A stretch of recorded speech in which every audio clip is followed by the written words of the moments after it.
গ্রাম ছাড়া ওই রাঙামাটির পথ আমার মন ভুলায় গেল। নদীতে এক কৃষক ভাই তার ভেড়াকে গোসল করাচ্ছে।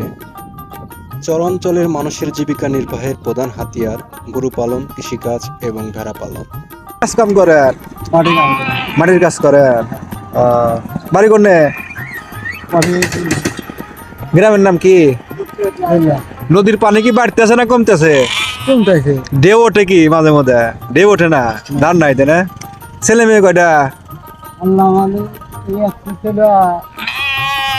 ছেলে মেয়ে 2 আর 3 মেয়ে।